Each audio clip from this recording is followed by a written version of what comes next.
Hey guys, welcome to my very first ever Blu-ray update video of the year. Regular Blu-ray update, no Criterion Blu-ray update. I really want to, but just kind of saving money, of course, especially since tax season is, of course, that's the big thing.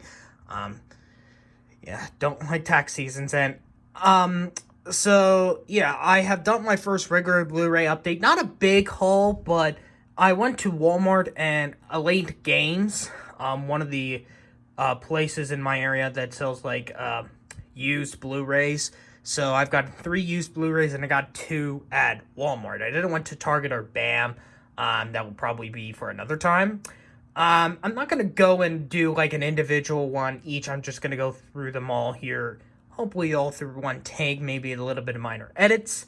So with that being said, let's start this up with one of the 2022 movies that I do have from this past year. Obviously, I had Lightyear, and here's one: Minions: The Rise of Gru. Now, I did not get this Blu-ray. Obviously I knew for a fact it was not going to get nominated for an Oscar. It's just I didn't have the time. I didn't watch Minions: The Rise of Gru when it was already available on Blu-ray yet. But after watching it on Peacock, I did enjoy this. Definitely redeeming from Despicable Me 3, which is the only one of the series I didn't like. I had the first two. I have the first Minions, so I am very glad I got this, and good thing I got the slipcover. Next up is this was a bit of a surprise for me that it was actually at my local Walmart. Lilo and Stitch. And yeah, I actually have seen the first one. Now, it is a 2 movie collection because it does come with Lilo and Stitch 2, Stitch Has a Glitch. But I'm just sticking with the original Lilo and Stitch. And I actually was really like the cover here for this. I don't know if this is a re-release of the movie, but I really love the cover here. I thought this definitely looks a good cover compared to like some of the re-releases Disney's doing with their Blu-rays for their 100th anniversary, which honestly those Blu-rays don't look that good with the covers. They could have done a better job. But this was a bit surprised that this was at my Walmart. I'm still surprised there is a Lilo and Stitch Blu-ray, and I really did enjoy the first film. I did kind of watch a lot of the series when it was on Disney Channel when I woke up in the morning on school days. So, like, because my television, the television in what was in my room, I think I kind of slept in my parents' room a couple times when I was a kid, before I had the official TV. But my television was always my alarm, and every time when the TV's on, this show would air first. So would be airing on Disney Channel before it goes to the Playhouse Disney block. So I more remember the show, and I thought the show was first, but no, this was the movie that came first, then the show. And right in the middle here is one of the 2013 movies, Best Picture nominated movie. Yeah, the only one in this roster that I have gotten. Gravity. This is one of the 3 used Blu-rays that I got at Elite Games. Definitely one of the best one-take movies. I'm not really big on a lot of the one-take movies in recent years. Like, I wasn't big on Birdman, The Revenant, or 1917. But this is definitely one that I think really works well. Not because it's just in space, but just following Sandra Bullock's journey. Alfonso Cuarón definitely deserved the Oscar for Best Director. The editing was definitely well done. Not my favorite of the Best Picture nominations, but definitely in terms of the ranking, it would definitely be top 4. I believe so, because it would be like Dallas Buyers Club, Captain Phillips, and the masterpiece 12 Years a Slave would definitely be on the top. But this is definitely a really amazing space experience. Then the next one, this is actually one of the more recent movies I watched because I've been trying to catch up with a lot of the 2010 Oscar movies from the first half of the decade.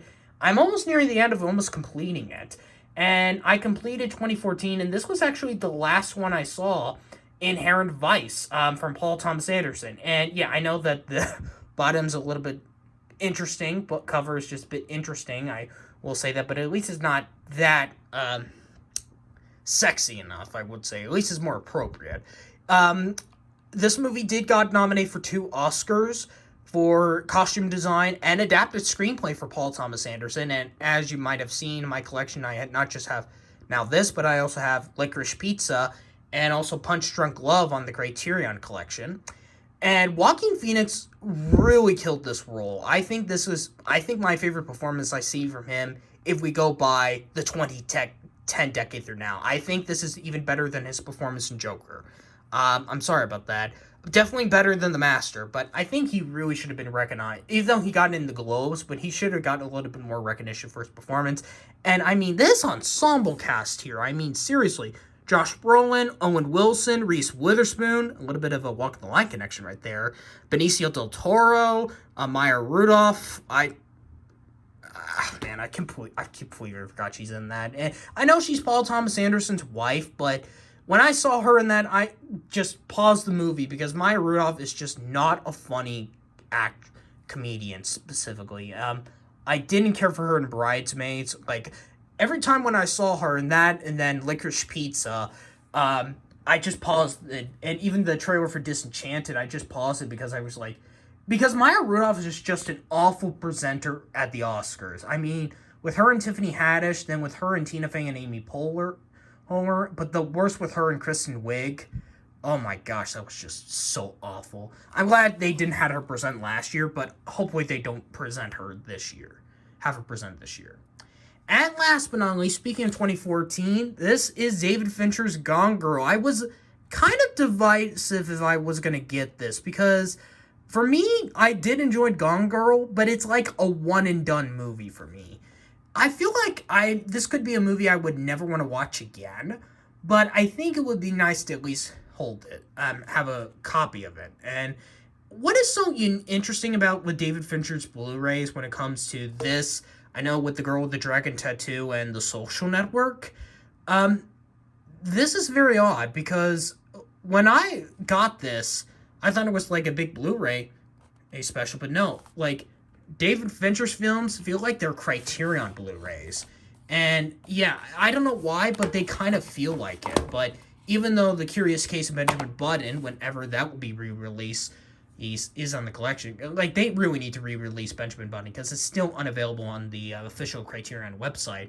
And also, they released the game, which wasn't a big fan of. Maybe we'll see Mank in the future because it's Netflix, but I was kind of surprised about this. So yeah, this does feel like a Criterion release, but it doesn't. It's just a regular Blu-ray release. Like, see, even like the case feels like a Criterion release, and it actually doesn't. And here's an interesting thing. If you've seen the movie, you might know what this is. An Amazing Amy, and this is basically based on Rosamund Pike's character, which Rosamund Pike did got an Oscar nomination for her performance, and this was the only nomination Gone Girl got. It really, that and Nightcrawler were two films that got really big snubs during the Oscars, and it was just insane. Like, it missed picture, director for David Fincher, adapted screenplay, original score.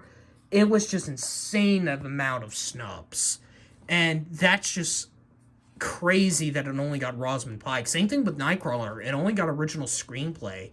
And like 2014 was a big year for snubs because of course you had those two plus Life Itself for documentary, Force Majeure for international, and the Lego Movie for animated feature. And I'm having a little bit of difficulties getting this, but that's just holding it on camera. So I'll just do that when it comes to the outro. So it's just insane that this movie got a lot of snubs. And yeah, it's definitely not a movie I would go back into, because it's just like an interesting subject, and Pike is really a villain in the movie, but you'll see how things go. So, oh boy, it's a little bit of a disturbing movie, but it's probably one of the fewest David Fincher movies I would get, because I'm not big on The Social Network, not big on his version of The Girl with the Dragon Tattoo.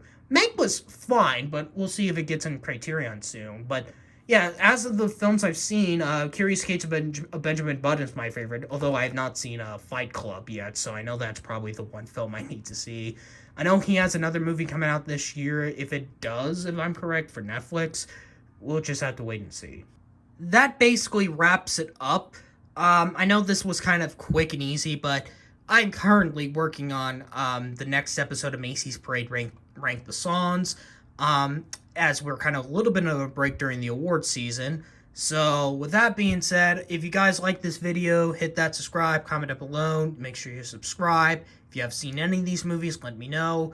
I don't know what I'll be getting, but I know for a fact when it comes to the Oscar movie marathon I'll be doing, post Oscar season, like maybe in the middle of March when all the films are available digitally or something like that, or streaming services, then we'll see which 2022 Oscar movies will come to my Blu ray collection. We'll have to wait and see.